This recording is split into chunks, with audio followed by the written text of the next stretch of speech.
Welcome to Between the Sheets, the podcast where we're going to cover a variety of topics related to sexual health and wellness.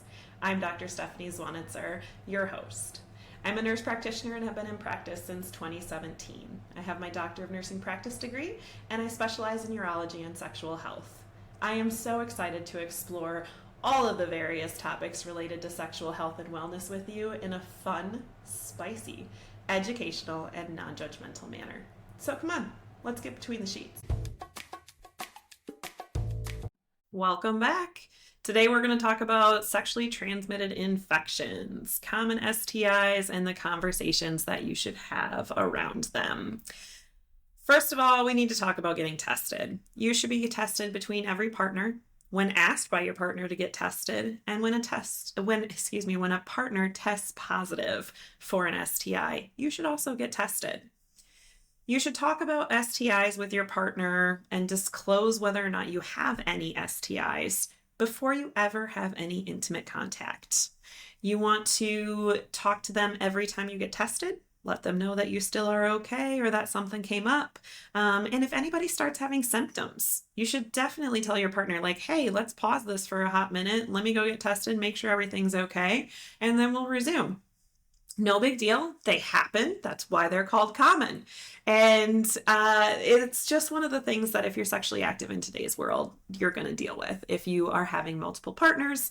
And it's just something we need to know about. So let's dive in. The most common sexually transmitted infection is chlamydia. You're going to have maybe some symptoms, maybe no symptoms. And you're going to find that that is a consistency here between some of these STIs, is that there could be symptoms and there might not be. For chlamydia, the most common is no symptoms, but it can be discharge from the penis or the vagina. It can also be pelvic or genital pain and pain during sex. So if you're having any of those symptoms, you want to go get checked out. You pee in a cup. Men, you can get a swab if you don't pee in a cup for us. You can, long term, if you don't get this treated, have reproductive issues and damage to some organs down there. So you definitely want to get tested because the treatment's super easy. Take an antibiotic, all done. No big deal. If you test positive, tell all of your partners so that they can get treated as well. There are some states that allow a practitioner to treat the patient and their partners. And then there are some states that don't allow that. So you just kind of have to figure out where you're at as far as whether or not that's allowed in your area. But definitely get yourself treated and get your partner treated as well. Another common one is gonorrhea. A lot of times they go with each other, but not always. Symptoms of gonorrhea: pain while voiding, discharge from the penis or the vagina. Men may have testicular pain and women may have lower pelvic pain, or sometimes described as pressure. Again, if untreated, can lead to infertility and reproductive issues. Gonorrhea usually will have some symptoms, but can be asymptomatic as well. Again, super simple to treat it. Get some antibiotics for you, your partners, and you're all done. It's not that big of a deal. As long as you get it treated, you're not going to have lasting symptoms. You can get reinfected with both chlamydia and gonorrhea, so you want to treat them every time you get them. And that's really why you want to make sure that your partners get treated as well, is so that you don't get reinfected. The next STI that we're going to talk about that is also extremely common is HPV, human papillomavirus. It is thought that every single human who is sexually active will encounter HPV at some point in time. A lot of times this is cleared by yourself and you don't need any treatment. It is a virus and there are a gazillion variants. Maybe not a gazillion, but there's over 200 that we know of. So there's a lot. Some of them are going to cause genital warts. Some of them can cause cancers. Some of them cause no symptoms. And again, they might clear on their own. You might need treatment. Just depends on how long you've had it and kind of what we find, what type you have. But again, pretty much everybody's going to get it at least once in their sexual lifetime. So really nothing to be embarrassed about. Just need to educate yourself and your partners to make sure that everybody stays healthy. The genital warts variants, they're bumps or groups of bumps Cauliflower-like is how they're usually described. They can be small, they can be large, but they need to be removed. We have a cream that we can use. We can also freeze them off. Some of them that get very large need to be surgically removed. You can do this at a urologist's office, like at my office, or you can do these at a dermatologist as well. I've seen genital warts on the anus. I've seen them on penises and testicles. I've seen them on the vulvar area and inside the vagina. So they can be all over in that area. So you really want to get that checked out if you have any lumps or bumps down there that you're not sure whether or not they might be warts. In relationship to the cancer-causing variants of HPV, it could be cervical cancer, vulvar cancer, which is the area between the labias, the lips, right? It's that beefy area in there. You can also get vaginal cancer, anal cancer, oral pharyngeal cancer, meaning in your mouth and throat. So think oral sex, right? You can also get penile cancer. There is a vaccine that is most specific for the cancer-causing strains. It does also cover some of the wart-causing strains, and it can reduce the cancer risk by about 90%. So if you have not gotten the vaccine and you are sexually active, please get the vaccine. There are some stipulations the older you get, but it is very important to get it. It is a pretty safe vaccine, as all vaccines. There are some risk factors, and so definitely make sure that it's right for you, but I do recommend it if you are sexually active. For cancer screening, there really isn't a whole lot of screening for the various cancers except for cervical cancer. Make sure that you ladies are getting your pap smears with the HPV testing. That is extremely important. I have a very close friend of mine who has been battling cervical cancer for a while now. She is in remission and doing well at this moment, but it has been a very long and treacherous haul for her. So it is very important to me that you make sure that you're getting your pap and pelvic exams with your HPV testing so that you can prevent that. It is very easily treated if it is the non-aggressive type and if you get it early. So make sure that you're getting your routine exams there. Okay. The next one that we're going to talk about is HSV, herpes simplex virus. There are two of them. There is herpes simplex 1 and there is herpes simplex 2.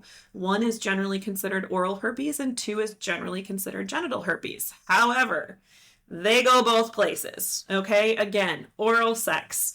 We're spreading shit everywhere, everybody. And so the genital herpes can be found orally. The oral herpes can be found genitally. I had a patient not too long ago come in with lesions all over his penis. I thought for sure he was going to have herpes 2. He has herpes 1. It's very easily treated if you do get it to get them under control. Yes, we all know there is no cure for herpes. There is also really nothing wrong with having herpes, okay? You might get a couple of outbreaks early on. There are few people who are susceptible to outbreaks throughout their life. Most of the time it's when you're stressed or there's big life changes or you are somehow otherwise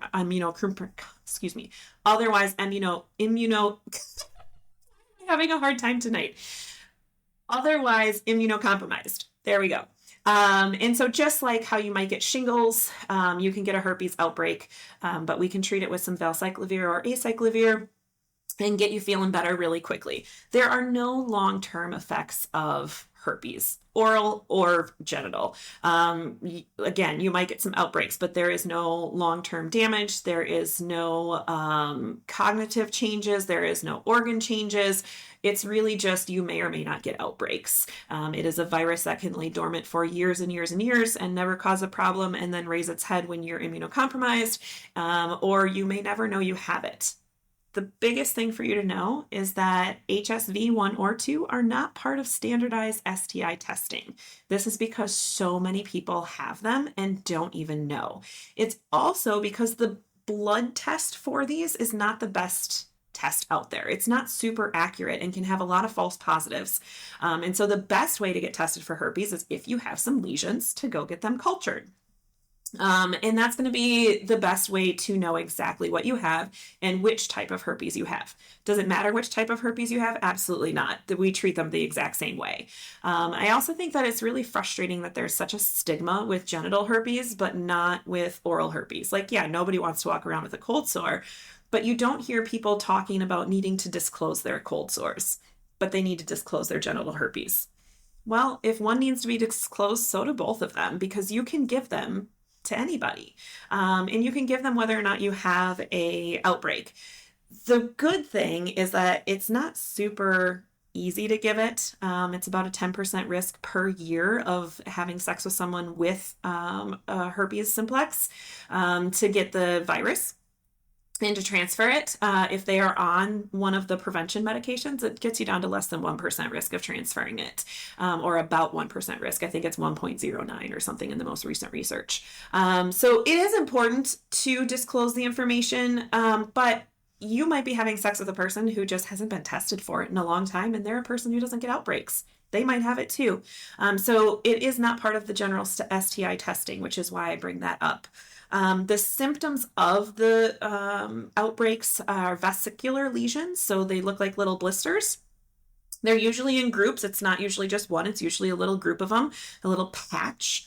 There's itching and burning and pain. There are no significant complications or long-term effects, like I said. Those outbreaks can last from a week to 4 weeks, just depends on how quickly your body clears them. To prevent transfer, you can take the valcyclovir or acyclovir on a daily basis.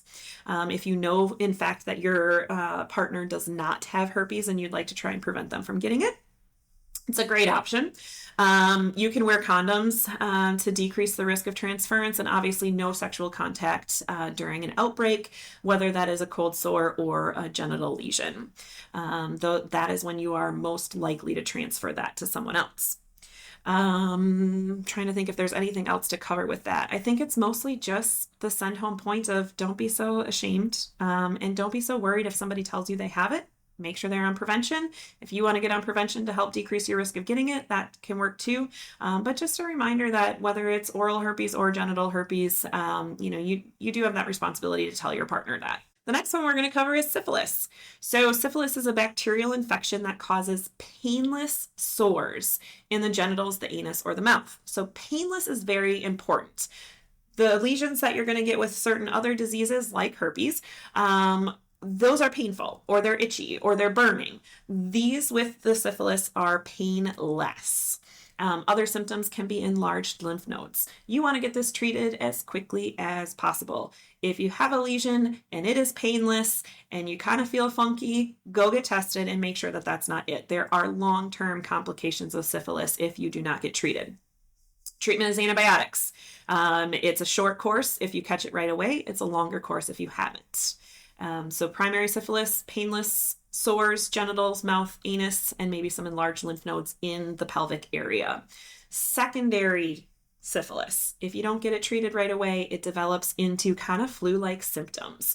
Weight loss, hair loss, you can get more painless sores and rashes, you can get fever, swollen lymph nodes, muscle and joint aches, fatigue, so it gets kind of icky. Your treatment, again, antibiotics, just going to be a little bit longer course.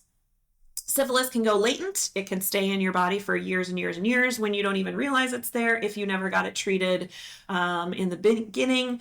However, it is doing damage. So you really do want to get treated for this, okay? This is part of the standard STI testing because it can cause so many problems. And a lot of people think, oh, I just had a cold or a flu, and they don't get tested, they don't get tested and they don't get treated right away. So then they have problems down the road. So it is one that is part of the standardized testing. So if we did miss it in primary or secondary, we can catch it while it's latent. Tertiary syphilis is the scary one. It's the one that's been around for so long that you've had permanent damage at this point. You have cognitive changes and personality changes sometimes. You can have permanent organ damage like hearing and vision loss. You can get numbness or paralysis. You can have a stroke or other cardiovascular diseases and even death. Again, even in tertiary, antibiotics are the treatment, but it's going to be a lot longer and possibly not able to get it under control if you wait that long. So make sure you're getting your regular STI testing so we can rule out syphilis for you. If you happen to have a painless sore, go get tested. The next sexually transmitted infection we're going to talk about is trichomonas. It is an infection caused by a protozoa. Both men and women can get it, although it is more prevalent in women. For women, the symptoms that you're going to get are a white to gray vaginal discharge with a fishy smell, and it smells pretty fishy. You might get some vaginal spotting or bleeding, some itching and burning of the perineal area, frequency and urgency of urination, and pain with sex. Men, you're going to have a discharge coming out of your urethra, the hole in your penis, burning with urination or ejaculation, and the frequency and the urgency of urination. Treatment is going to be an antiprotozoal like metronidazole or Flagyl. It's a great medication. It does a really great job. Do not drink alcohol while you are on it. And then one of the biggest ones, obviously, that we need to touch on because it has so many symptoms and long-term effects is HIV and AIDS. HIV became such a big thing back in the 80s, so we've all heard about it, we know about it. Full-blown HIV with a very low T count is AIDS. So same disease process, just further along in the process or not. It is a virus. There is no cure, but there is really great treatment out there. Treatment is doing amazing things now. Patients used to have to take 20, 30 pills in a day. Now they can take a couple. Some take one. It's pretty amazing. There is also medications for prevention called PrEP for high-risk populations. So that's a really cool thing too. So early onset symptoms of HIV could be a rash, weight loss, diarrhea, night sweats, fatigue. You might have a shingles outbreak or get pneumonia. A lot of patients will get sores in their mouth and throat or thrush, which is a yeast infection in the mouth. You might have fevers and swollen lymph nodes. So definitely if you're having those symptoms, get checked. HIV is part of the standard STI testing, so you certainly should be getting tested every time that you have your routine testing done. Prevention I mentioned is PrEP for high-risk individuals, and then of course condoms for everybody. So treatment is antivirals. Some patients also will take prophylactic antibiotics to prevent possible infections like pneumonia, especially when their viral count is high. And so that's really important that they keep that monitored. There are specialists that they go to for treatment, but definitely prevent that and get your regular testing for that. Finally, the last one we're going to talk about is hepatitis B. Hepatitis B is a viral infection which causes inflammation of the liver. There is a vaccine to prevent this, so please go get the vaccine. Symptoms of hepatitis are sometimes none. Other times you can have fever, fatigue, loss of appetite, nausea and vomiting, abdominal pain, dark colored urine, light colored stool. So there's a difference there. The urine becomes dark, the stool becomes light. Joint pain and jaundice. A lot of times Hep B can clear on its own, but there are also antivirals that we can give you to get you feeling better. Okay? It's time for my favorite segment of the show, Between the Sheets Shenanigans. We've got some great stories for you, and as always, the details of the stories will be changed so that you cannot identify who the owner of the story is. It might be my story, might be my friends or family members, or even a patient's story, but you're not going to be able to tell. Please send in your stories as well so we can shake up the details and share your stories. Send them into podcastbetweenthesheets@gmail.com. Let's tell some stories. So I had a friend who was kind of hooking up with this guy just intermittently. They weren't really dating. They knew they didn't want to date, but they just kind of would hook up when they were both single. And they both had two partners at this one point in time, each other, and they each had another partner. And the guy called and said, hey, I was having some burning and whatever. I went and got tested. I have chlamydia. I think you should probably get tested. And she was like, okay, sounds good. And he's like, I really think that you got it from this other guy. He seems like he's running around, like the stories you've told me about him, whatever. And she was like, yeah, it's possible. Like, who knows, And so she went, and she did not get tested. She just went ahead and got treatment from her provider, who was willing to do that because she had a partner that tested positive. And then she called her other partner and told him about it. he went ahead and got treated as well. And it turned out that it was actually the other woman that the first guy was also having sex with that was running around. So it was just kind of funny that, yes, everybody got treated, everybody got taken care of, but the blame went on the wrong person initially. So I thought that was kind of funny, but a great story to tell you. You know what? Tell your partners this shit happens and get your antibiotics. Everybody moved on. Everybody was healthy. And I don't think any of those people have had STIs again that they've told me anyways. I also had a patient when we were talking about herpes. So I told you it's pretty low risk of transferring it, even if you're not on prevention, but certainly, monitoring when you have the symptoms and not having sex during outbreaks. I have a friend who has HSV2, so genital herpes. She tells her partners, and she was with an ex-boyfriend for about 5 years. Had told him they were together long enough that they didn't wear condoms anymore. She did not have outbreaks during this time. She was not on valcyclovir during this time, and he never tested positive, never had an outbreak, and to this day still has never called to tell her that he got it. So that's just kind of a reassuring thing. I think not that that's everybody's case, not that that's going to happen for everyone, but I think that that's just kind of nice and reassuring for some people that do have herpes that, yeah, you can still have a great sex life, and that's totally cool.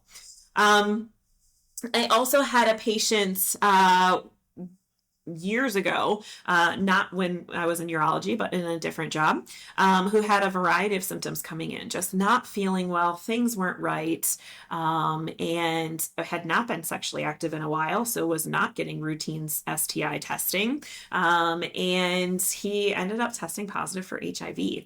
He had not had sex in 6 years. So this infection was festering in him for quite a long time and finally dropped his count low enough that he was getting these symptoms. And sure enough, when we tested him, not only did he have HIV, but he was in full-blown AIDS.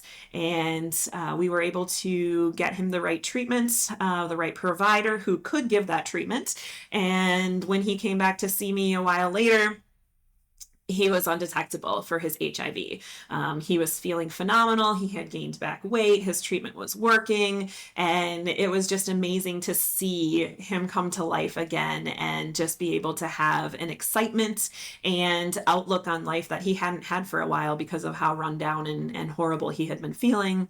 And you can imagine when we gave him that diagnosis, how awful he felt about himself, about life, about his future. And so to have him come back and be feeling phenomenal, it was great. And it was reassuring that, even this disease that you're going to have for life, you can live with, and you can live a pretty damn good life. So it's pretty exciting.